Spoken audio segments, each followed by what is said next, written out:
Hello friends, LGR study में आप सभी का स्वागत है। साथियों, जैसा कि आप सभी जान रहे हैं कि विज्ञान में अभी हम लोग प्रकाश का परावर्तन चैप्टर जो है वो पढ़ाई कर रहे हैं और प्रकाश के परावर्तन में जो है हम लोग गोलीय दर्पण में प्रतिबिंब बनाना सीख रहे थे पिछले क्लास में। जैसा कि आप सभी जानते हैं कि गोलीय दर्पण में दो दर्पण हैं, अवतल और उत्तल।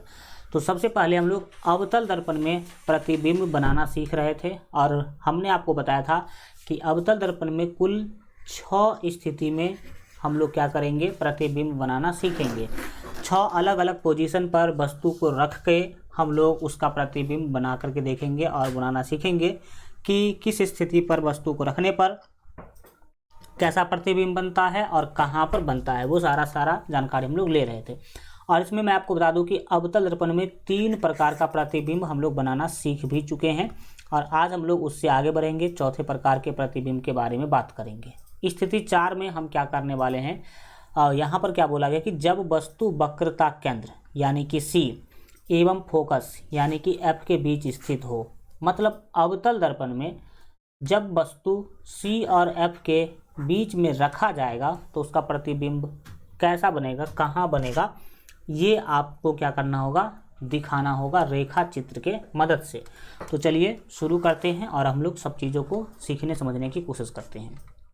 मैंने आपको बताया था कि किसी भी वस्तु का अगर आप प्रतिबिंब बनाना चाहते हैं गोलीय दर्पण के अंदर, वो अवतल दर्पण हो या उत्तल दर्पण हो, तो सबसे पहला काम आपको हमने क्या बताया था कि सबसे पहला काम आपको करना है दर्पण बनाना है। क्या बनाना है? दर्पण बनाना है। तो मान लीजिए ये कोई गोलीय दर्पण है हमने, और गोलीय दर्पण में ये अवतल दर्पण होना चाहिए क्योंकि अभी हम लोग अवतल दर्पण में प्रतिबिंब बनाना क्या कर रहे हैं, सीख रहे हैं। ठीक, तो हम लोग सबसे पहला काम क्या करेंगे, दर्पण बनाएंगे। जो यहाँ पर आपको दिख रहा होगा हम बना भी रहे हैं। अवतल दर्पण अंदर की ओर धंसा होता है तो इसे हम बाहर से क्या करेंगे, पेंटिंग करेंगे यानी कि रजतीत करेंगे। तो इस तरीक़ा से आप लोग पहले क्या कीजिएगा, दर्पण बना लीजिएगा। इसका कुछ भी नाम दे दीजिएगा, जैसे कि हम MN नाम दे दिए हैं। अब इसमें आपको सबसे दर्पण बनाने के बाद इसमें मुख्य अक्ष क्या करना होगा, दर्शाना होगा।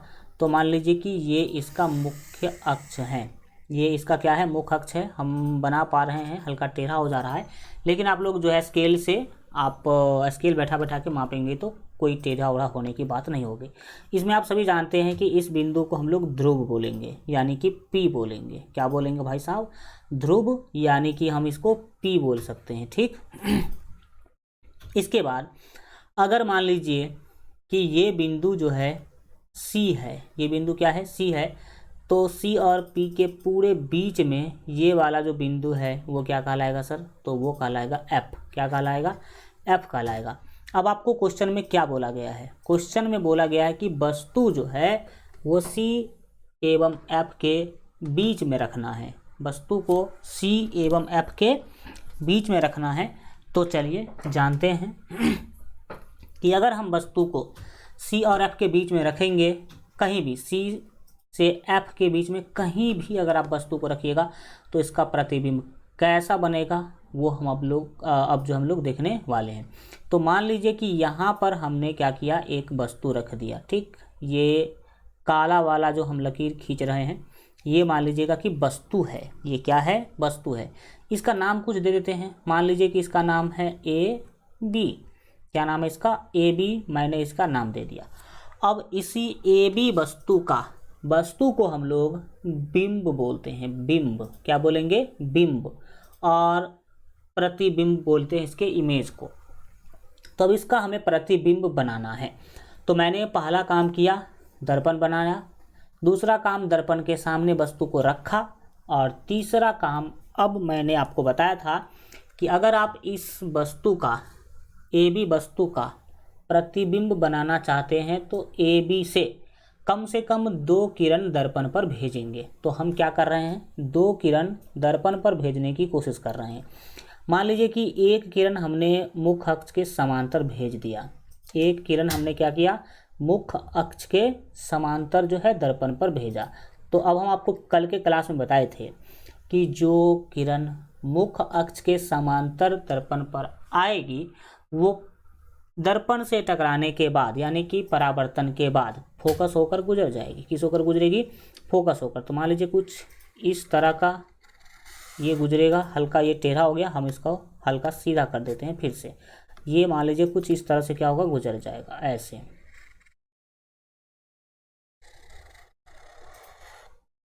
ऐसे मान लीजिए कि ये इधर से लौट जाएगी। ठीक, अब एक किरण का तो सर हमने उपाय लगा दिया, अब दूसरे किरण का बात करते हैं। दूसरा किरण हम क्या करते हैं, ऐसे भेजते हैं जैसे कि लग रहा होगा कि सी होकर गया। ठीक, दूसरा किरण वस्तु के हेड से दर्पण पर हम ऐसे भेजते हैं जैसे कि लगना चाहिए कि ये किरण जो है सी होकर के जा रही। कहाँ से? सी से ये किरण जा रही है, कुछ ऐसे करके हम क्या करते हैं, भेजते हैं। मान लीजिए कि ये वाला किरण हमने दर्पण पर भेजा और ये लग रहा है कि कहाँ से आया किरण, ये किरण लग रहा है कि सी से आया है। तो मैंने आपको बताया था कि सी होकर के अगर कोई भी दर्पण पर किरण जाता है तो वो फिर उसी रास्ता से क्या होगा, लौट जाएगा। उसी रास्ता से क्या होगा सर जी, ये लौट जाएगा। तो कुछ इस तरीक़ा से ये किरण क्या होगा, लौटेगा। कुछ इस तरीक़ा से ये किरण जो है लौटेगा और इधर की ओर चला जाएगा। ठीक, तो यहाँ पर आपने देखा कि लौटने के बाद ये दोनों किरण इस बिंदु पर आकर के क्या हो गया, मिल गया। किस बिंदु पर सर? तो यहाँ पर इस बिंदु पर आकर के दोनों किरण क्या हो गई, मिल गई। आप लोग पेन से बनाइएगा पूरा सीधा कर करके, तो ये कुछ अच्छा तरीक़ा से आपको देखने में लगेगा। अब यहीं पर आपका प्रतिबिंब यानी कि इमेज बनेगा। यहीं पर आपका इमेज क्या होगा, बनेगा। तो मुख्य अक्ष के नीचे बन रहा है तो इसको हम उल्टा इमेज बोलेंगे। मुख्य अक्ष के नीचे बन रहा है तो कैसा इमेज बोलेंगे, उल्टा इमेज बोलेंगे।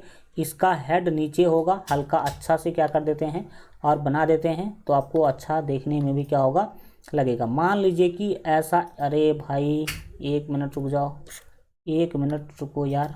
देखिए, मान लीजिए कि ऐसा कोई क्या हुआ, प्रतिबिंब आपका बना, तो ये आपका हो जाएगा बी डैश ए डैश। इसका हम क्या करेंगे, नाम देंगे। तो ये इमेज जो है वो बना बी डैश ए डैश।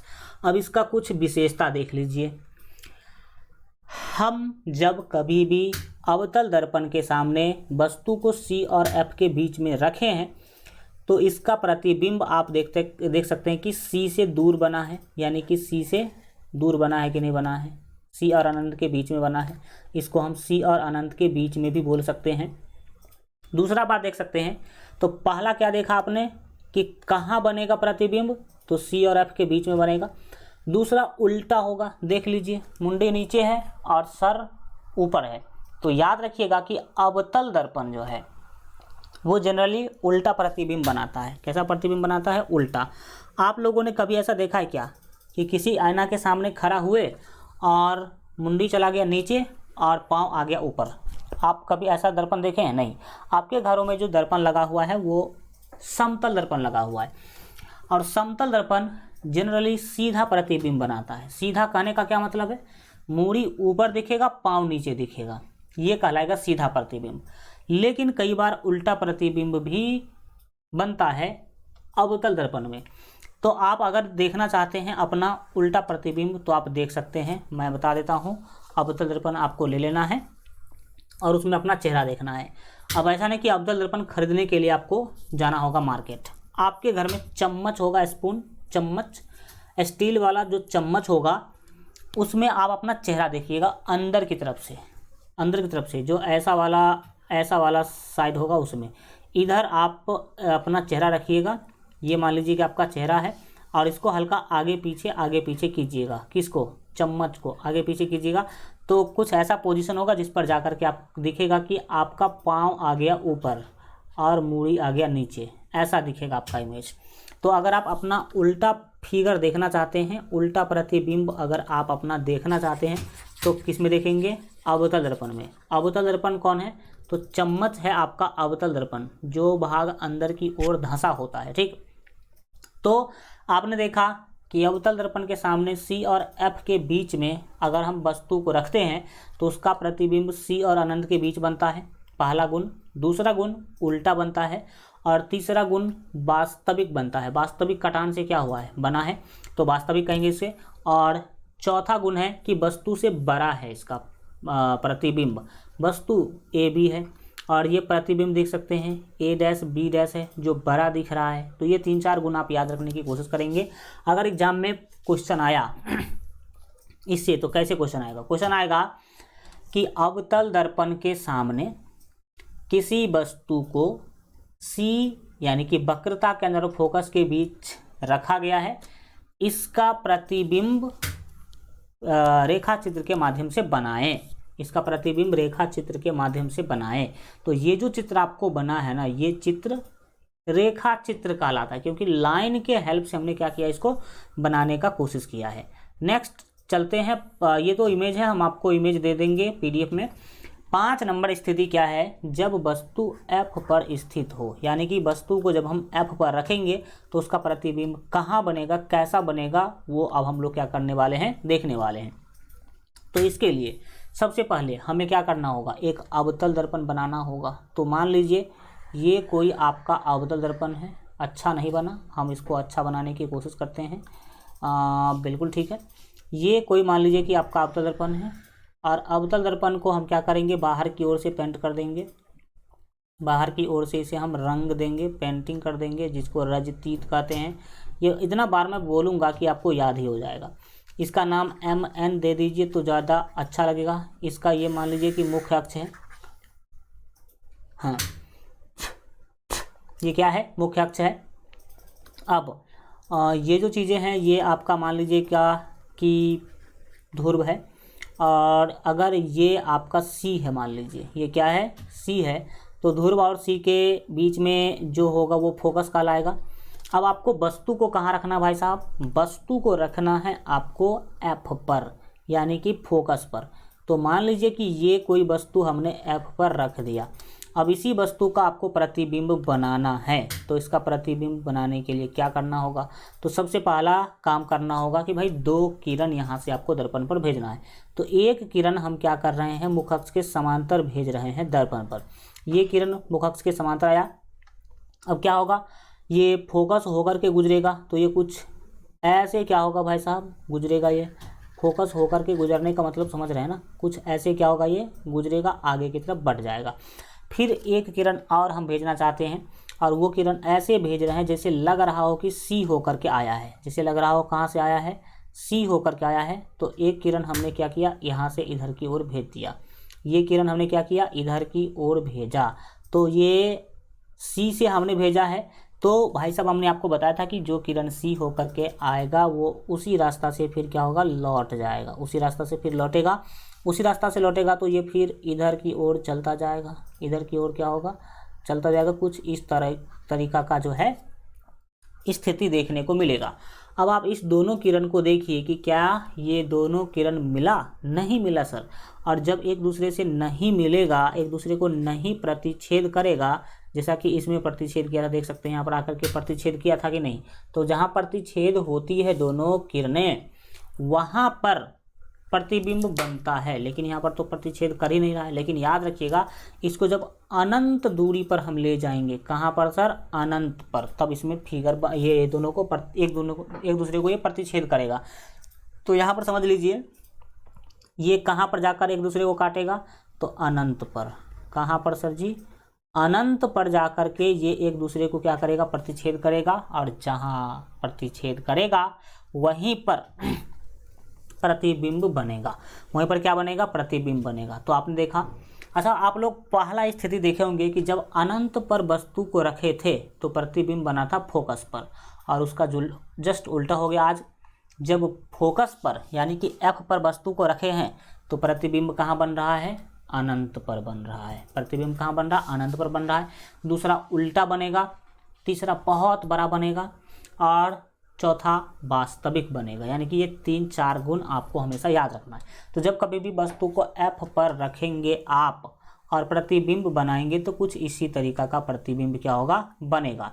ये तो मैंने फिगर बना दिया है, जो आप देख लेंगे, आपको PDF में मिल जाएगा। 6 नंबर स्थिति यानी कि लास्ट स्थिति हम लोग प्रतिबिंब बनाने का सीख रहे हैं अवतल दर्पण में। ये क्या बोला कि जब वस्तु को फोकस और ध्रुव के बीच रखा जाए, जब वस्तु को फोकस और ध्रुव के बीच रखेंगे तो कैसा प्रतिबिंब बनेगा वो देखिए। सर हम पहले तो एक अवतल दर्पण क्या करेंगे, बनाएंगे। मान लीजिए कि ये कोई अवतल दर्पण है। ठीक, ये कोई अवतल दर्पण है। अब इसको ऐसे कर देंगे। आप सभी जानते हैं ये काम करना बहुत ही क्या है, ज़रूरी होता है, तब जाकर के आपका क्या होगा, अच्छा माना जाएगा। तो हमने क्या कर दिया, ये बना दिया। इसके बाद ये हमने क्या किया, मुख्य अक्ष खींच दिया। कौन सा अक्ष है, ये मुख्य अक्ष है। इस पर पी सी एफ को क्या करेंगे, दिखाएंगे। ये मान लीजिए कि आपका पी है, ठीक, और नीचे ही लिखते हैं, कहीं भी लिख सकते हैं। और यहाँ पर मान लीजिए कि आपका सी है, और सी और पी के बीच में ये मान लीजिए कि एफ है। अब वस्तु आपको रखना है एफ और पी के बीच में। तो मान लीजिए कि एफ और पी के बीच में यहाँ पर वस्तु रखा गया है। वस्तु कहाँ रखा गया है, तो वस्तु यहाँ रखा गया है, ऐसा आप मान लीजिए। यही आपका वस्तु है। अब इसी वस्तु का प्रतिबिंब हमें क्या करना है, बनाना है। तो कैसे बनाएंगे भाई, इस वस्तु से कम 2 किरण हमें दर्पण पर भेजना पड़ेगा। तो मान लीजिए कि एक किरण हमने मुख्य अक्ष के समांतर भेजा। अब ये मुख्य अक्ष के समांतर जो हमने भेजा, तो ये कहाँ से गुजरेगी, तो सर ये फोकस होकर गुजरेगी। अच्छा, एक काम करते हैं, वस्तु को हल्का और बड़ा कर देते हैं ताकि फिगर हमें आराम से मिल जाए, बनाने में कोई ज़्यादा दिक्कत परेशानी ना हो। तो देख लीजिए, मान लीजिए कि हम वस्तु को और हल्का क्या कर दे रहे हैं, बड़ा कर दे रहे हैं। यहाँ पर मान लीजिए ये वस्तु मान लीजिए कुछ इतना बड़ा है, ये, हाँ लीजिए, ये है आपका वस्तु मान लीजिए। अब इसी वस्तु से 2 किरण हमें क्या करना होगा, दर्पण पर भेजना होगा। तो आइए सभी लोग मिलजुल करके दर्पण पर भेजते हैं किरण को। एक किरण मान लीजिए कि मुख्य अक्ष के समांतर आई, दर्पण से टकराई, और टकराने के बाद ये क्या होगी, फोकस होकर गुजरेगी। कहाँ होकर गुजरेगी सर, ये फोकस होकर क्या करेगी, इधर की ओर गुजरेगी। फोकस होकर गुजर गई। अब दूसरे किरण की बारी है। दूसरा किरण हम सी होकर के भेजेंगे। किस होकर भेजेंगे सर, सी होकर के भेजेंगे। तो यहाँ पर सी है, तो ऐसे लगभग क्या होगा, ये जाएगा, ऐसे किरण जाएगा, और मान लीजिए कि इस तरीक़ा से सी होकर के हमने क्या किया, दर्पण पर जो है प्रतिबिंब किरण को भेजा। तो अब ये इसी रास्ता से होकर क्या हो जाएगी, लौट जाएगी, क्योंकि हमने आपको बता रखा है कि सी से आने वाली किरण फिर उसी रास्ता से क्या होती है, लौट भी जाती है। तो ये लौटेगी तो सी से होकर लौटेगी। कहाँ से होकर लौटेगी, सी से होकर के लौटेगी, और कुछ इस तरीक़ा से ये आगे क्या करेगी, बढ़ती जाएगी। अब आप देख लीजिए कि जो दर्पण से टकरा करके पीछे आई है किरणें, वो हल्का देख सकते हैं, ये इधर जा रही है और ये इधर जा रही है। यानी कि कितना भी इसको आगे बढ़ा दीजिए, इस साइड ये कटने वाला एक दूसरे से नहीं है। यानी कि इधर की ओर कितना भी बढ़ाइए, ये दोनों नहीं कटेगा। तो हम क्या करेंगे, इसको पीछे बढ़ाएंगे। क्या करेंगे भाई, इसे हम क्या करेंगे, पीछे बढ़ाने की कोशिश करेंगे। तो मान लीजिए कि पीछे बढ़ा रहे हैं कुछ इस तरीक़ा से, और इसको भी पीछे बढ़ा रहे हैं कुछ इस तरीक़ा से। ठीक, ये मान लीजिए कि दोनों यहाँ पर जा कर के मिल गया। लग रहा होगा कि ये किरण और ये किरण दोनों इसी पॉइंट से आया है, इसी बिंदु से आया है। तो ये हमने ज़बरदस्ती पीछे बढ़ाया इसको, और पीछे बढ़ा करके इसको क्या करने का काम किया है, तो इसको मिलाने का काम किया है। तो इस वाले पॉइंट पर प्रतिबिंब बनेगा। तो यहाँ पर बनेगा प्रतिबिंब, यहाँ पर क्या बनेगा, प्रतिबिंब बनेगा। यही आपका कहलाएगा फिगर, यानी कि इमेज। ये पहला इमेज है जो सीधा बना है। तो अवतल दर्पण में जब कभी भी आप वस्तु को एफ और पी के बीच में रखते हैं, तो उसका प्रतिबिंब दर्पण के पीछे बनेगा, दूसरा काल्पनिक बनेगा, तीसरा सीधा बनेगा, और चौथा वस्तु से बड़ा बनेगा। देख सकते हैं कि वस्तु छोटा है और प्रतिबिंब उसका क्या है, उससे हल्का बड़ा है, उससे बड़ा लंबाई में आपको दिख रहा होगा। ठीक, तो ये 3-4 गुणे जो है आप याद रखेंगे, और नहीं भी याद रखेंगे तो हम आपको आगे बता देते हैं अभी इस सभी 6 दर्पण का गुण।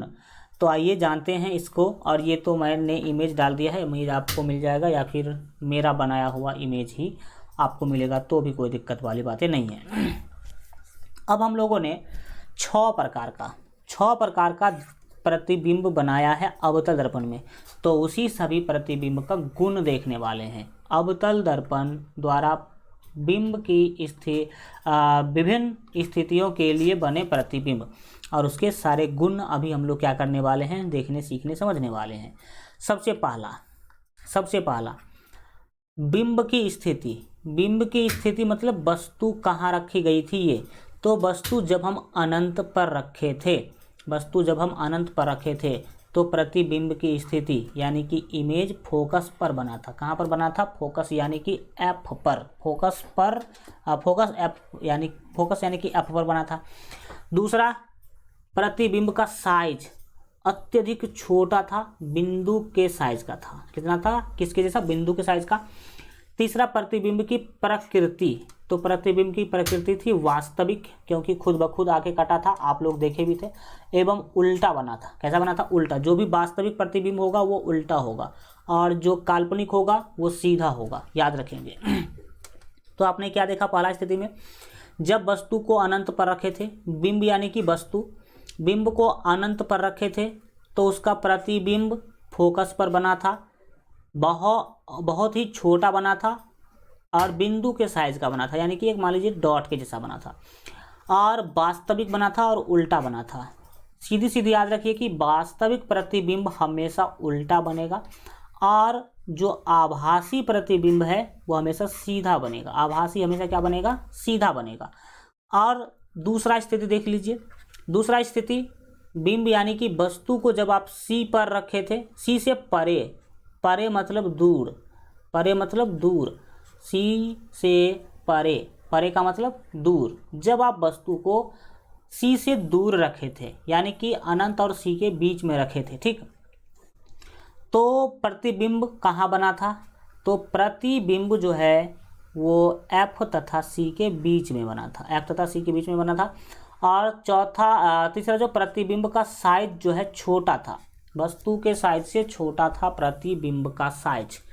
तीसरा, इसमें याद रखेंगे कि प्रतिबिंब की प्रकृति वास्तविक था और उल्टा था। वास्तविक सभी प्रतिबिंब उल्टा कहलाएगा, सभी वास्तविक प्रतिबिंब उल्टा कहलाएगा। तीसरा स्थिति क्या था भाई? सी पर। जब आप बिंब यानी कि वस्तु को सी पर रखे थे, तो उसका प्रतिबिंब कहाँ पर बना था? तो उसका प्रतिबिंब भी सी पर ही बना था, उसका प्रतिबिंब भी सी पर ही बना था, और समान साइज का बना था। जितना बड़ा वस्तु था उतना ही बड़ा प्रतिबिंब भी बना था। जितना बड़ा वस्तु था उतना ही बड़ा क्या बना था? प्रतिबिंब भी बना था, और वास्तविक बना था और उल्टा बना था। वास्तविक था और क्या था? उल्टा था। चौथा स्थिति, जब वस्तु को आप सी तथा एफ के बीच में रखे थे, जो आज पढ़े हैं, वस्तु को सी तथा एफ के बीच में जब आप रखे थे, तो प्रतिबिंब सी से परे, परे मतलब दूर, सी से क्या बना था? दूर बना था। एंड तीसरा चीज आप क्या कर सकते हैं, देख सकते हैं कि विवर्धित यानी कि बड़ा बना था। कैसा बना था? प्रतिबिंब बड़ा बना था, वस्तु के साइज से बड़ा। प्रतिबिंब क्या था? वस्तु के साइज से बड़ा था, और वास्तविक था तथा उल्टा था, ठीक। इसके बाद पांचवा स्थिति क्या था? जब वस्तु को आप एफ पर रखे थे, तो जब कभी भी वस्तु को एफ पर रखेंगे तो उसका प्रतिबिंब अनंत पर बनेगा। कहाँ पर बनेगा?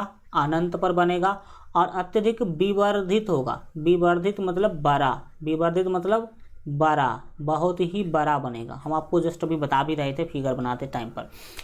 और वास्तविक बनेगा तथा उल्टा बनेगा। वास्तविक बनेगा तथा कैसा बनेगा? उल्टा बनेगा। इसके बाद जब आप वस्तु को पी तथा एफ के बीच में रखते हैं, तो दर्पण के पीछे उसका प्रतिबिंब बनेगा।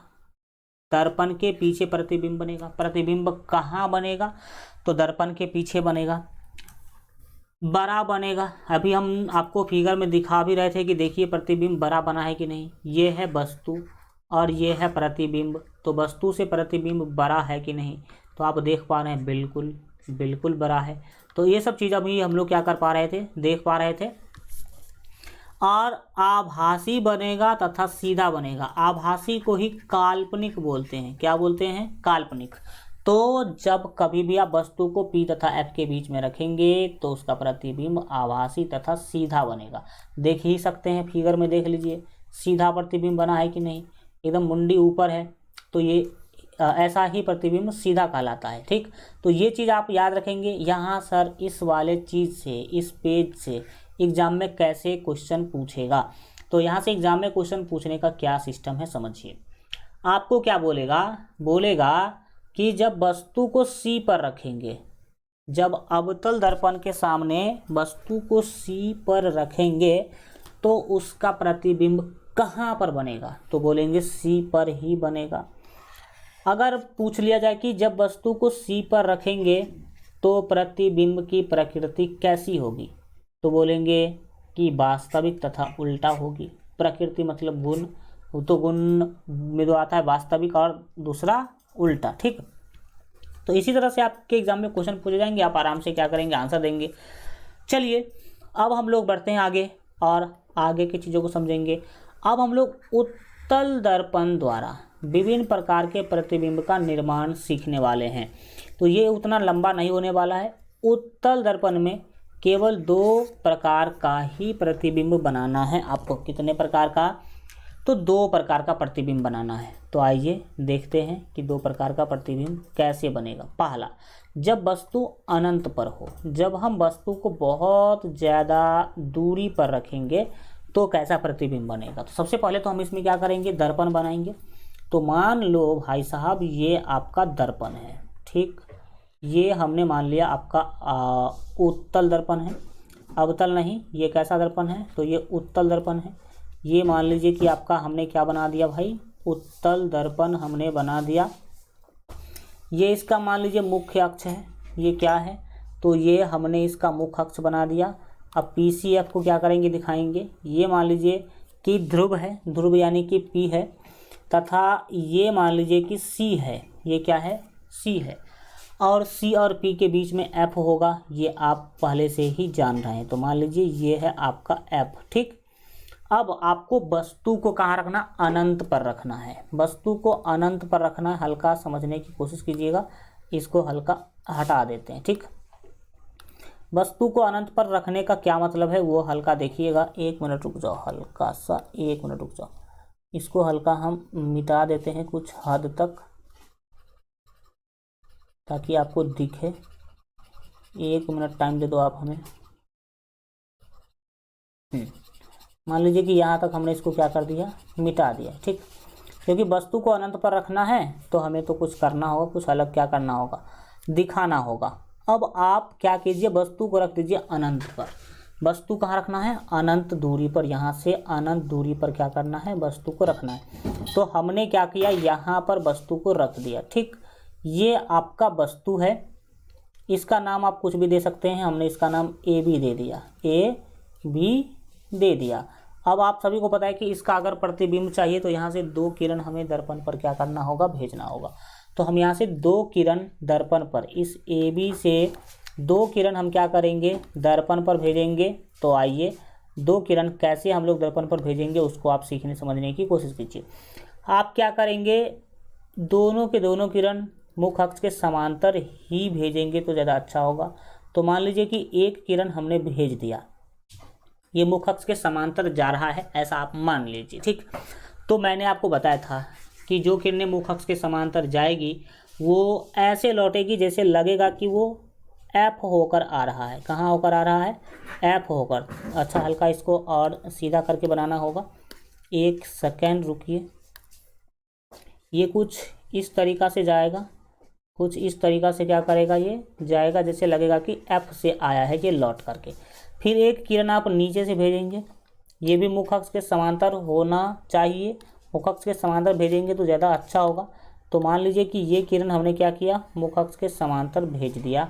अब ये मुख्य अक्ष के समांतर आने वाली किरणें ऐसे लौटेगा दर्पण से टकरा के, जैसे लगेगा कि ये F से आया है। कहाँ से आया है, F से आया है। कुछ इस तरीक़ा से क्या होगा, लौट जाएगा। अब आप ही बताओ, ये किरण ऊपर की ओर जा रहा है, ये नीचे की ओर जा रहा है। इसको कितना भी हम आगे बढ़ाएंगे, कितना भी हम अगर इस दोनों को आगे बढ़ाएंगे तो आपस में कभी भी एक दूसरे को प्रतिच्छेद करेगा, नहीं करेगा। और जब प्रतिच्छेद नहीं करेगा तो प्रतिबिंब कैसे बनेगा। तो आगे बढ़ाने से काम यहाँ पर नहीं चल रहा है, तो मुझे क्या करना होगा, इसको पीछे बढ़ाना होगा। कैसे बढ़ाना होगा, पीछे। तो आइए पीछे बढ़ाते हैं। इसको हम क्या करेंगे, पीछे बढ़ाएंगे।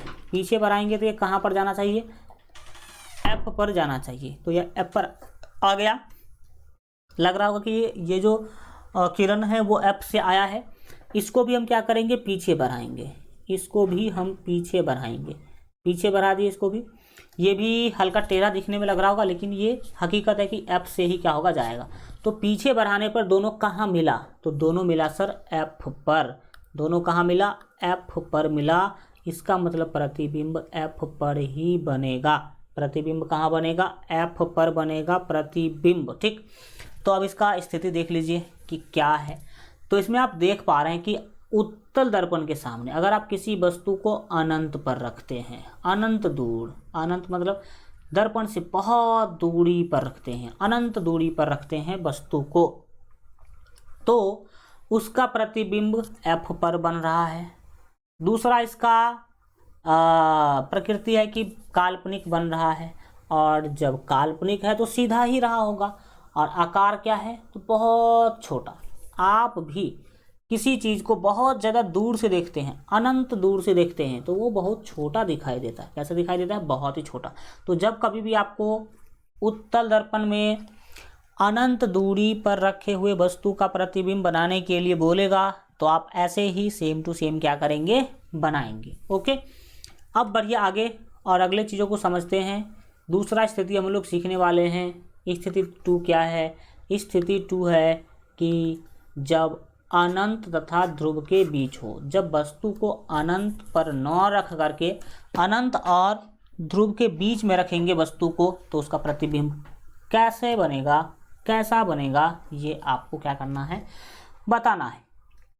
तो चलिए अब शुरू करते हैं चीज़ों को और बनाते हैं उस वस्तु का प्रतिबिंब जो उत्तल दर्पण के सामने अनंत और दर्पण के बीच में क्या है?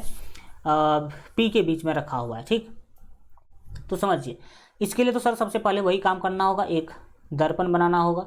तो मान लीजिए कि ये एक कोई आपका क्या है? अवतल दर्पण है। ये कोई अवतल दर्पण है, अवतल दर्पण है। इसको हम क्या करेंगे? अंदर से पेंटिंग कर देंगे। अंदर से क्या करेंगे सर? इसको अंदर से हम क्या कर देंगे? पेंटिंग कर देंगे। अंदर से पेंटिंग करने के बाद, अंदर से पेंटिंग करने के बाद क्या होगा? इसमें मुख्य अक्ष खींचेंगे। मान लीजिए ये मुख्य अक्ष है, हल्का टेढ़ा हो गया, बट आप समझना है सीधा है, ठीक, क्योंकि चीनी का लड्डू जो टेढ़ा होता है ना, वो भी मीठा ही होता है। चलो हल्का फिर से ही बना देते हैं, क्या दिक्कत वाली बात है। यहाँ पर मान लीजिए कि ये इसका मुख्य अक्ष है, ठीक, ये इसका रहा मुख्य अक्ष।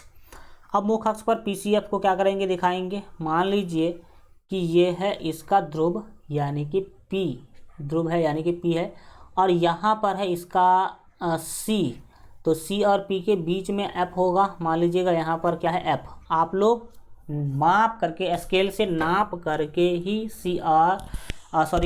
F को क्या करें? दर्शाएं तो ज़्यादा अच्छा होगा। अब हम वस्तु का प्रतिबिंब बनाएंगे, और वस्तु को कहाँ रखना है? तो अनंत और P के बीच में रखना है। तो मान लीजिए कि हमने वस्तु को यहाँ रखा, हमने वस्तु को यहाँ रखा।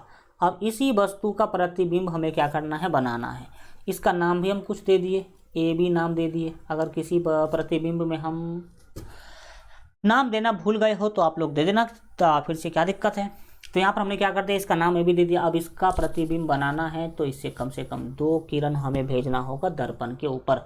तो मान लीजिए कि एक किरण हमने क्या करा? मुख्य अक्ष के समांतर भेजा।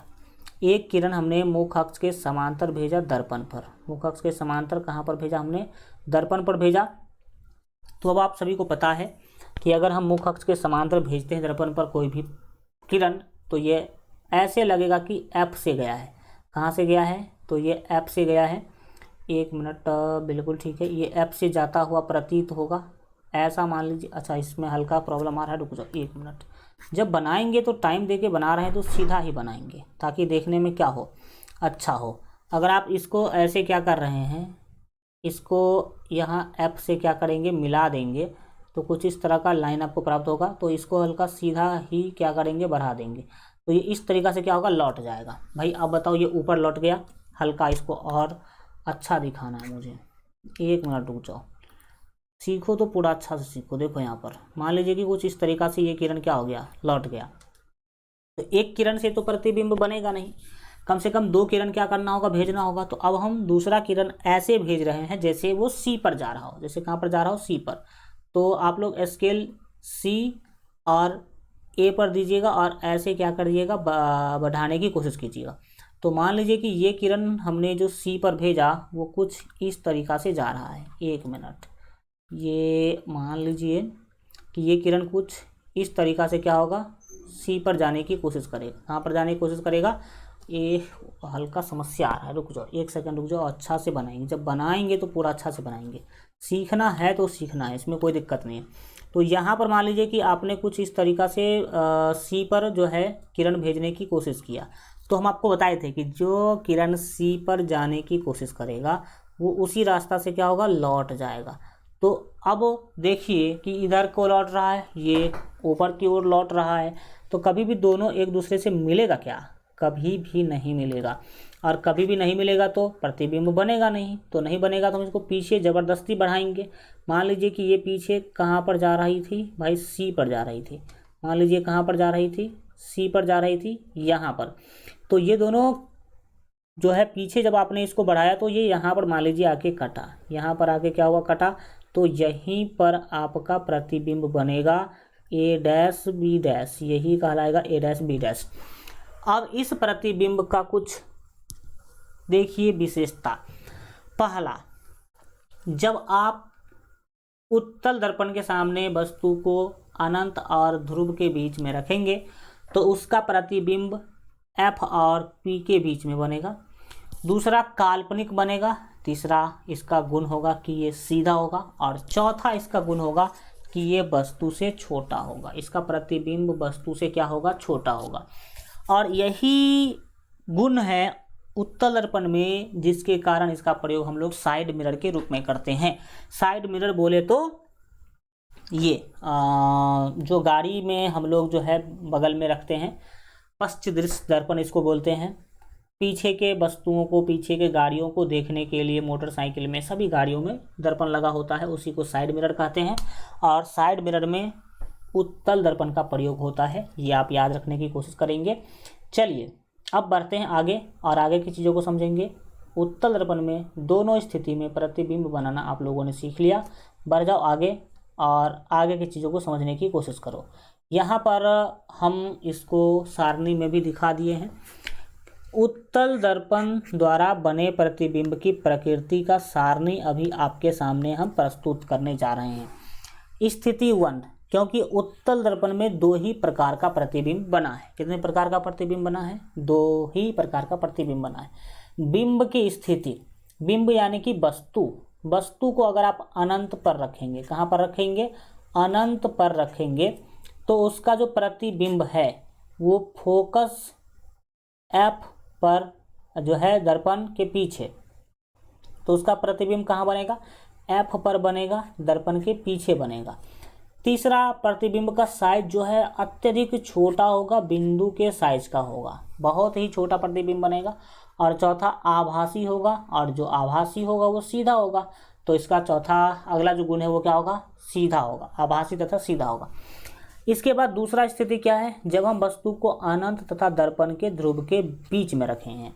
तो जब कभी भी आप वस्तु को अनंत और ध्रुव के बीच में रखेंगे, जैसा कि ये वाला फिगर आपको दिखाई दे रहा होगा, तो जब कभी भी अनंत और ध्रुव के बीच में रखेंगे तो इसका प्रतिबिंब पी तथा एफ के बीच दर्पण के पीछे बनेगा। देख सकते हैं यहाँ पर, आप फिगर में देख सकते हैं कि पी और एफ के बीच में ही क्या हुआ है? प्रतिबिंब बना है, ए डैश बी डैश।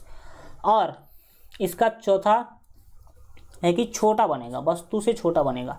देख सकते हैं यहाँ पर आप लोग, वस्तु ए बी कितना बड़ा है और ए डैश बी डैश जो प्रतिबिंब है वो कितना छोटा है। तो ये गुण आपने तो सुना नहीं, देख भी लिया कि छोटा बनेगा। और चौथा, आभासी तथा सीधा बनेगा। तो देख लो, आभासी भी बना है, यानी कि ज़बरदस्ती हमने इसको कटाया है पीछे बढ़ा करके।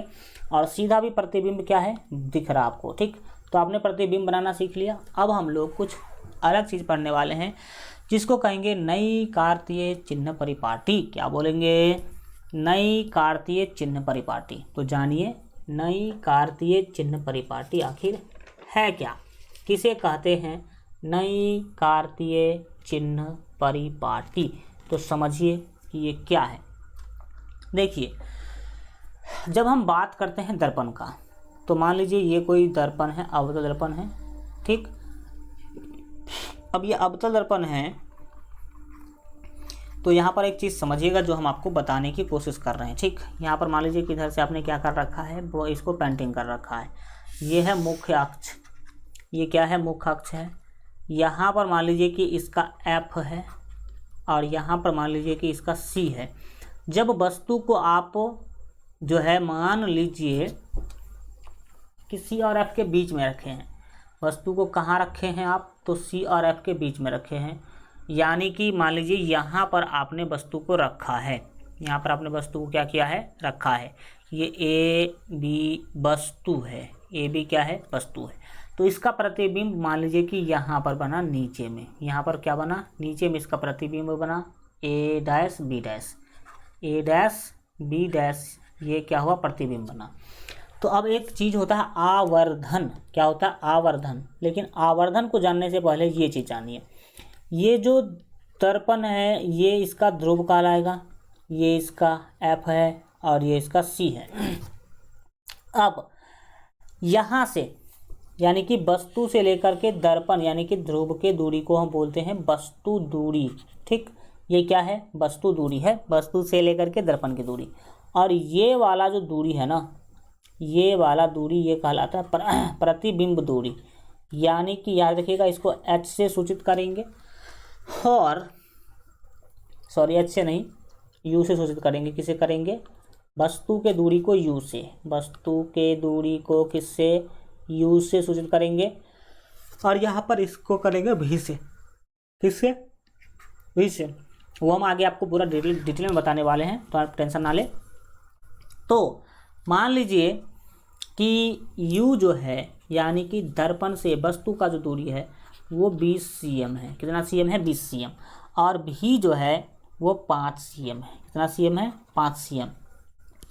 तो याद रखिएगा कि हम P को बोलते हैं मुख्य इसको बोलेंगे मूल बिंदु।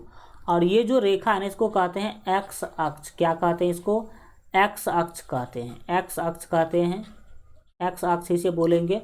और याद रखिएगा कि ये जो P है मूल बिंदु है, मूल बिंदु से बाएं इधर की ओर हमेशा माइनस नापेंगे, मूल बिंदु से इधर की ओर हमेशा ये माइनस होगा, माइनस में चीज़ों को नापेंगे, इधर हमेशा प्लस में मापेंगे। तो मूल बिंदु के बाएं की दूरी यानी कि P से बाएं की दूरी सभी माइनस में नापा जाएगा। जैसे कि U है 20 cm तो ये माइनस 20 cm कहलाएगा, B है 5 cm तो ये माइनस 5 cm कहलाएगा। और दाहिना में जितना भी दूरियां मापेंगे वो प्लस में मापेंगे। यहाँ से इधर वैसे तो अवतल दर्पण में ना के बराबर ही होता है, एक स्थिति में बनता है इधर फिगर, तो इधर जो भी दूरी मापेंगे वो प्लस में मापेंगे। तो बाएं तरफ माइनस होता है, दाहिने तरफ प्लस होता है, ये तो आपको पहले से भी पता है। और इससे ऊपर मुख्य अक्ष से ऊपर यानी कि इधर की दिशा में हम प्लस मापेंगे और मुख्य अक्ष से नीचे की दिशा में हम माइनस में मापेंगे। किस में मापेंगे, तो माइनस में हम इसका जो है ऊंचाई मापने का काम करेंगे। ठीक, चलिए अब आगे बढ़ते हैं। यहाँ पर इसको पूरे एक सुसज्जित फिगर के रूप में हम आपको दिखाते हैं। जैसे कि मान लीजिए कि इस वस्तु का जो ऊंचाई है वो है मान लीजिए 5 cm। कितना cm, मान लीजिए कि 7 cm है। इस वस्तु का ऊंचाई कितना है, 7 cm। तो इस प्रतिबिंब का ऊंचाई अगर 5 cm होगा, 5 cm होगा, इसको बोलेंगे h डैश। क्या बोलेंगे, h डैश। तो इसे -5 हम बोलेंगे। -5 क्यों बोलेंगे, क्योंकि मुख्य अक्ष से नीचे की दूरी है। ये जो 5 cm है वो मुख्य अक्ष से नीचे की दूरी है, ये वाला दूरी है। तो ये दूरी कहलाएगा कौन चीज, तो ये दूरी कहलाएगा वस्तु की दूरी, और ये हम माइनस में लेंगे।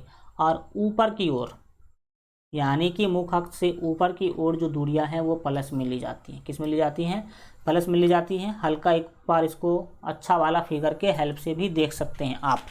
यहाँ पर आपको दिखाई दे रहा होगा अवतल दर्पण। ठीक, यहाँ पर आपको क्या दिखाई दे रहा होगा, अवतल दर्पण।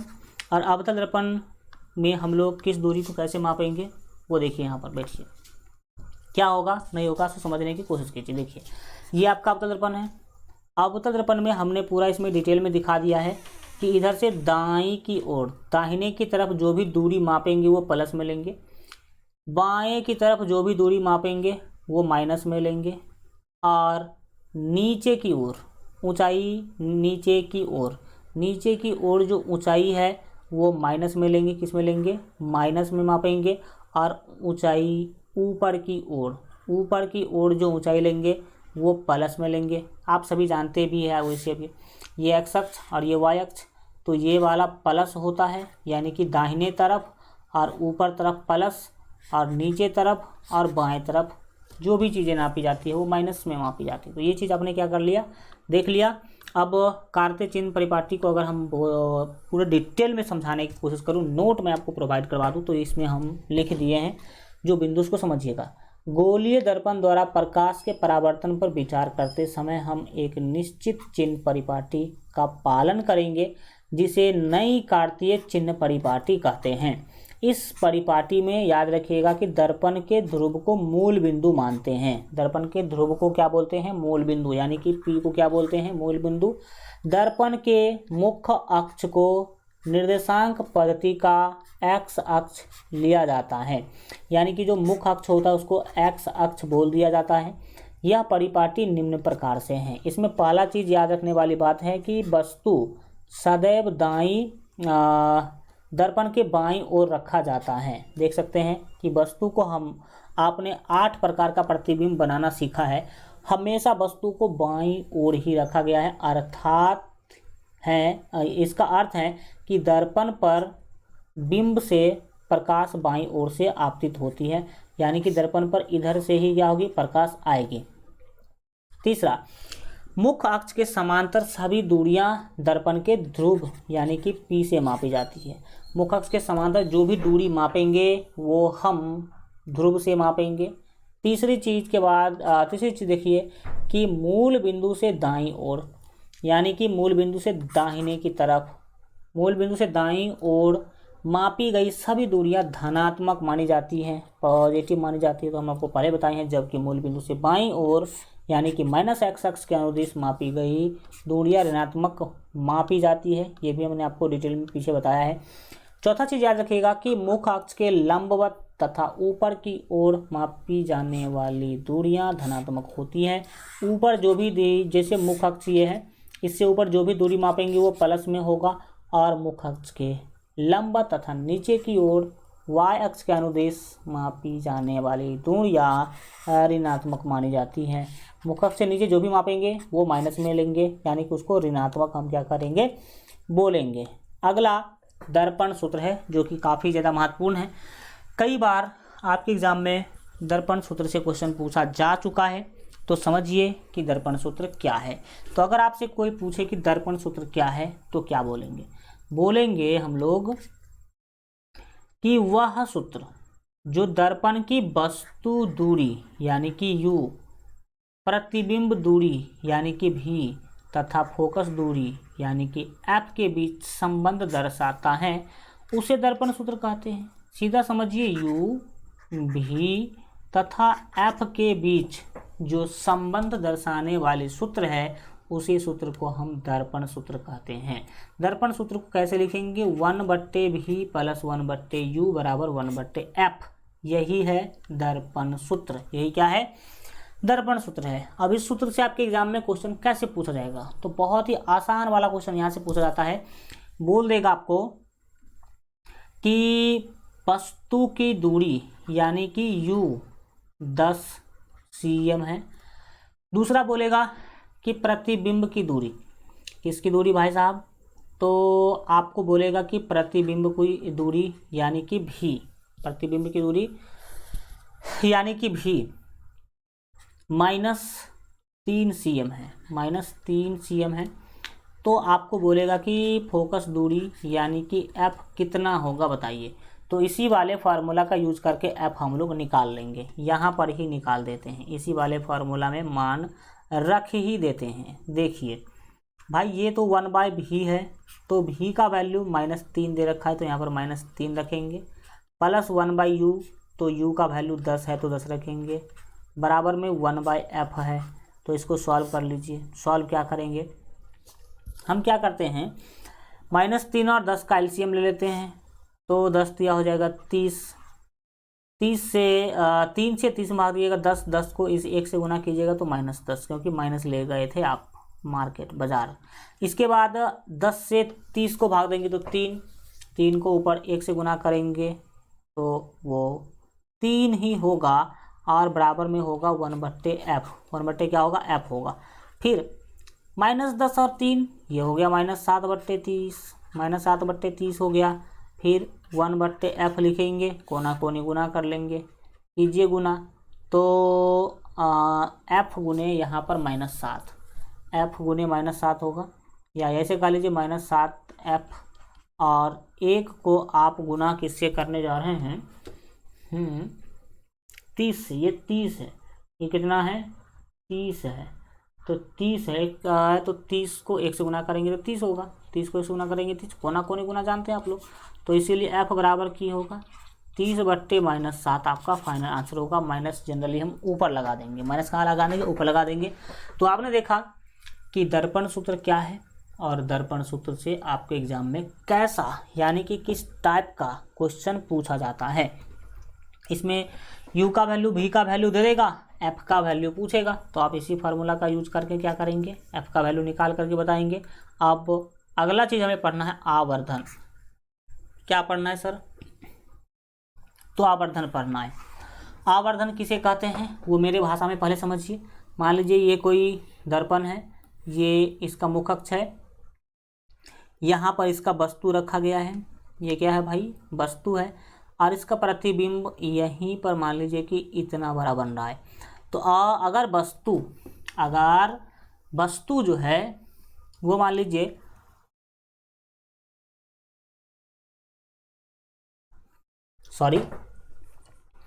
वस्तु अगर आप मान लीजिए कि 5 cm का है, या फिर मान लीजिए कि 10 cm का है। वस्तु कितने cm का है, 10 cm का है, और प्रतिबिंब हो गया 2 cm का।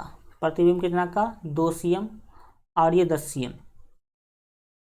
तो आवर्धन बराबर क्या होगा, आवर्धन यानी कि m बराबर क्या होगा, तो m जो है, याद रखिएगा, वस्तु के ऊंचाई को h बोलते हैं और प्रतिबिंब की ऊंचाई को h डैश बोलते हैं।